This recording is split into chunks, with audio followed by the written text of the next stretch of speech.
Praise the Lord. सबको जय मसीह की। पिता परमेश्वर का हम दिल से धन्यवाद करते हैं कि उसने एक बार फिर से हमें सही सलामत रखा है, जीवित रखा है, जिंदा रखा है और जीतों के मध्य भरा रखा है। मेरे प्रियो, आइए हम परमेश्वर के कलाम और परमेश्वर के वचन से आज सीखेंगे। आज का जो विषय है स्वर्गदूतों का स्वप्न में आना। लूका 1 अध्याय 28 से लेकर 31 पद तक। आइए हम उसे पढ़ते हैं। स्वर्गदूत ने उसके पास भीतर आकर कहा, आनंद और जय तेरी हो, जिस पर ईश्वर का अनुग्रह हुआ है, प्रभु तेरे साथ है। वह उस वचन से बहुत घबरा गई और सोचने लगी कि यह किस प्रकार का अभिवादन है। स्वर्गदूत ने उससे कहा, हे मरियम, भयभीत ना हो, क्योंकि परमेश्वर का अनुग्रह तुझ पर हुआ है।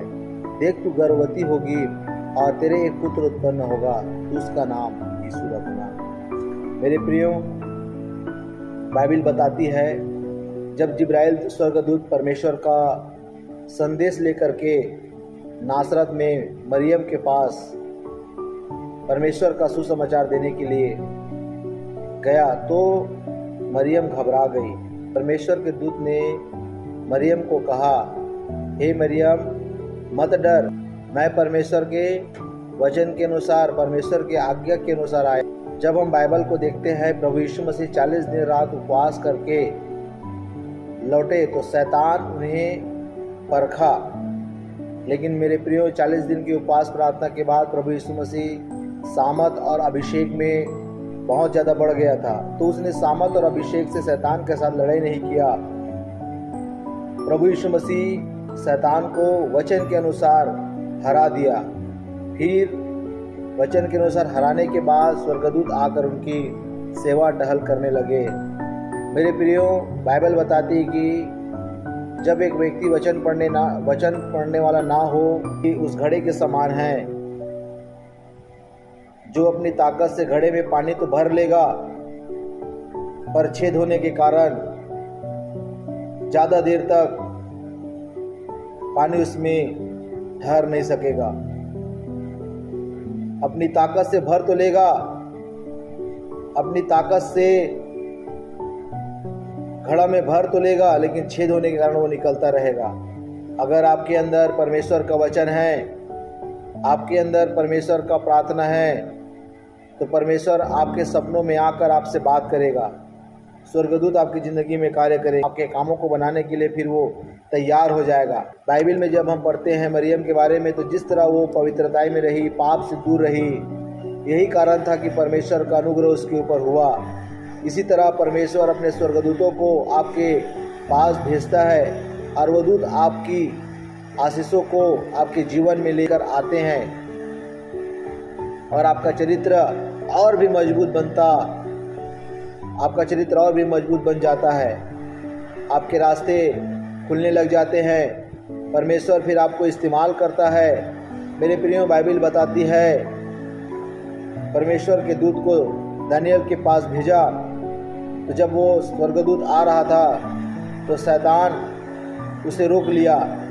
फिर 21 दिन के बाद जब वो स्वर्गदूत संदेश लेकर के, प्रार्थना को उत्तर लेकर के दानियल के पास पहुंचा, और भी ज़्यादा फलवंत हुआ और भी ज़्यादा परमेश्वर ने इस्तेमाल किया। मेरे प्रियो, बाइबल बताती है कि जब आप प्रार्थना, पवित्रता, उपवास करते हैं तो यूसुफ की तरह आप सपनों का अर्थ बता पाएंगे।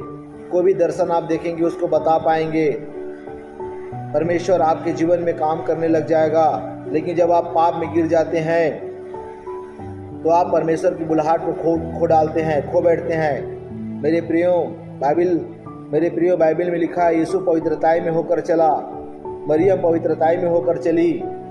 परमेश्वर ने उसे इस्तेमाल किया, परमेश्वर ने उस पर अपने कार्य को दिखाया, उन्हें फलवंत किया।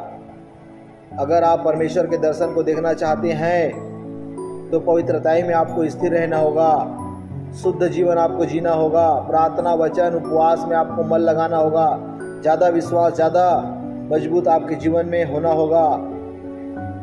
सुसमाचार के लिए बीजों को बोना होगा, सुसमाचार के कार्य को आपको करना होगा, तब परमेश्वर की आत्मा आपके जीवन में काम करेगी।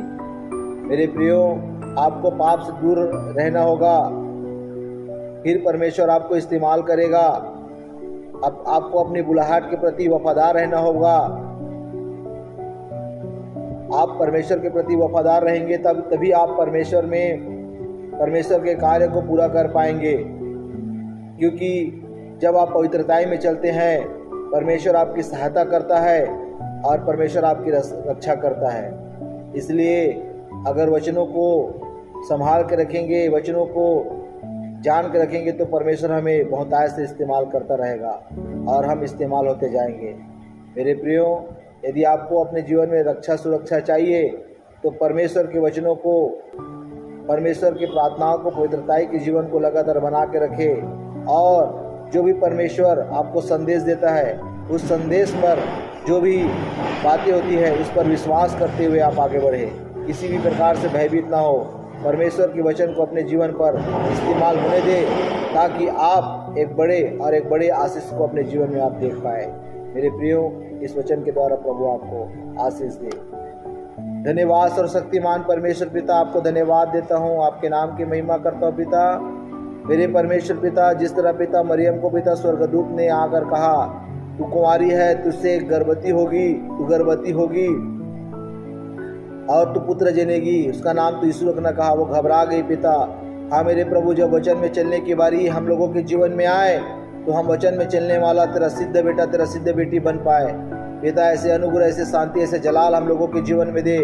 अपने पिता महिमा हमारे जीवन से ले और जो भी पिता अच्छा होता है पिता परमेश्वर, उसे हम लोगों के जीवन में कर, हम पर दया कर, सहायता कर पिता। इस वचन के लिए धन्यवाद के साथ प्रार्थना यीशु के नाम से मांगते हैं, आमीन।